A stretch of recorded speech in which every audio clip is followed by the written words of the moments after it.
Hai semua, hari ini aku mau bikin bolu pandan santan. Ini resep pakai 3 telur aja. Untuk bahan-bahan yang aku pakai di sini aku sudah siapkan. Untuk keterangan takaran resepnya, kalian bisa klik di bawah judul, sudah aku tulis lengkap. Jadi tinggal di screenshot aja ya.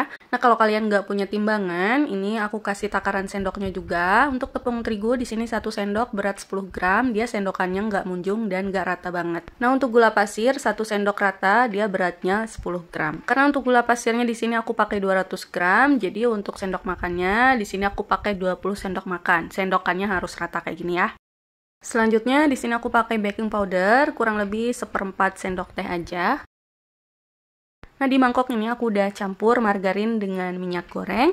Untuk minyak gorengnya 1 sendok makan ini beratnya 5 gram. Karena aku pakai 50 gram, jadi sendokannya ini aku pakai 10 sendok makan. Sedangkan untuk margarin di sini 1 sendok makan seperti ini, dia berat 10 gram. Aku juga pakai 50 gram untuk margarin, jadi kalian bisa pakai 5 sendok makan kayak gini. Ini sendokannya ini hampir rata ya, tapi nggak rata banget. Kemudian untuk loyang, di sini loyangnya aku pakai loyang tulban diameter 18 cm. Sebaiknya untuk loyang disiapkan di awal ya. Di sini aku bakal buat olesan untuk loyangnya. Aku pakai margarin, minyak, dan juga terigu perbandingan 1:1. Ini kalian bisa sesuaikan dengan loyang yang kalian pakai.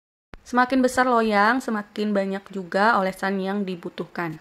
Ini kira-kira aku pakai sekitar setengah sendok makan kurang untuk masing-masing adonan perbandingan 1:1. Pastikan campuran benar-benar tercampur rata. Kalau sudah, tinggal dikuas aja ke loyang. Oh ya, jangan lupa juga untuk margarin dan juga minyak goreng tadi itu dilelehkan di awal, biar nanti kalau mau dipakai dia sudah tidak panas ya.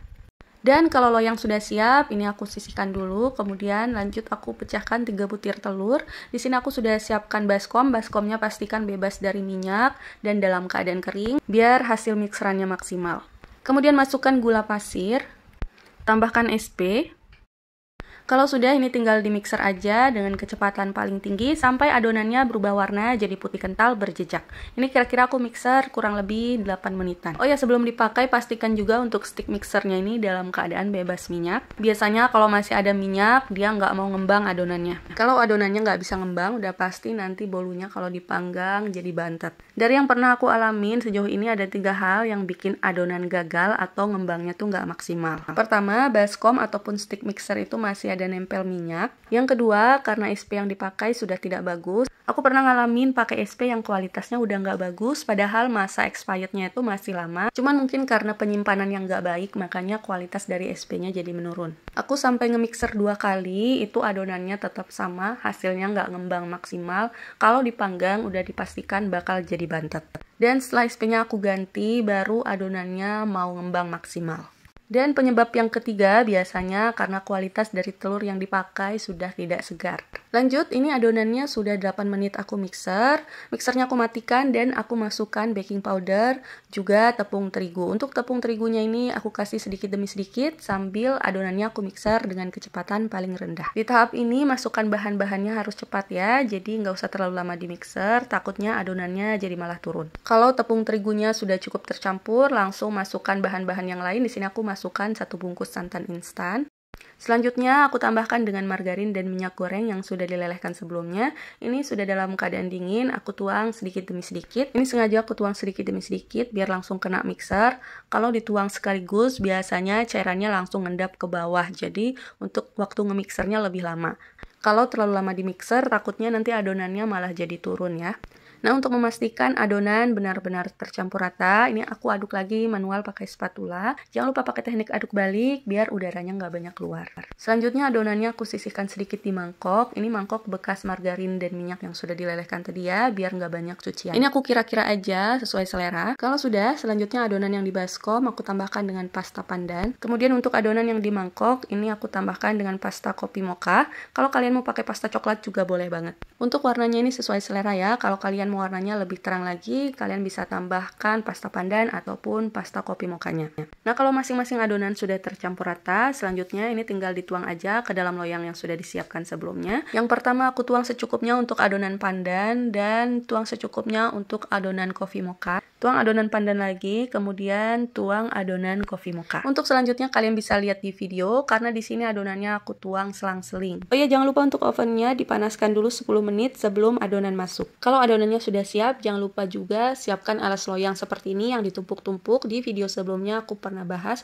Ini biasanya tips yang aku lakukan biar permukaan bolu nggak retak. Karena oven aku kecil, jadi untuk panggang bolunya aku taruh di rak paling bawah. Jadi tentu aja loyangnya lebih cepat panas bagian bawahnya karena suhu di bagian bawah itu lebih dekat dengan loyang. Beda halnya ditaruh di rak tengah, panas bawah dan atas cenderung rata. Biasanya kalau aku panggang dan taruh di rak tengah itu hasilnya pasti bagus. Tapi dengan loyang yang tinggi ini nggak mungkin banget ditaruh di rak tengah, pasti mentok kena bagian atas dari ovennya. Jadi makanya aku taruh di rak bagian bawah dan jangan lupa dikasih alas yang agak tebal biar panas bagian bawah nggak cepat kena ke loyangnya. Maksudnya loyang tulban yang isi adonan ya. Untuk suhu ovennya di sini aku pakai sekitar 170 sampai 175 derajat Celcius api atas bawah yang sebelumnya aku udah panaskan 10 menit sebelum adonan masuk. Ini aku oven selama 60 menit aja atau sesuaikan dengan oven masing-masing. Dan setelah 60 menit ini bolunya sudah matang, langsung dikeluarkan dari loyang dan jangan lupa untuk dihentakkan sekali pas baru keluar biar bolunya tuh nggak turun. Kalau kalian pakai olesan yang aku pakai tadi, ini gampang banget buat keluarin bolunya dari loyang. Bisa dilihat ini bagian bawah dari bolunya ini mulus banget, gampang banget buat dikeluarkan dari loyang. Dan permukaannya ini tadi ada gelembung dari adonan itu aku nggak oret-oret pakai tusuk sate, jadi dia sedikit ada retakan gitu ya. Ini karena aku takut kalau dioret-oret nanti warnanya malah jadi kecampur karena ini kan ada dua warna. Kalau seandainya satu warna biasanya aku oret-oret pakai tusuk sate dan biasanya hasil permukaannya itu lebih mulus lagi. Ini bolunya aku potong masih panas banget. Kalau aku sendiri lebih suka makan bolu sudah dalam keadaan dingin karena dia teksturnya tuh lebih padat dan lebih lembab. Kalau ini dia gampang banget buat putusnya. Nah ini bisa dilihat ya, ini hasilnya bener-bener lembut banget. Ini rasanya enak banget, manisnya pas, apalagi santannya itu berasa banget, jadi creamy. Jadi nggak perlu pakai kental manis ataupun susu bubuk lagi karena udah pakai 1 bungkus santan. Ini begitu dingin terus aku sajikan langsung habis, jadi besoknya aku bikin lagi. Buatnya gampang, bahannya mudah, jadi jangan lupa buat dicoba.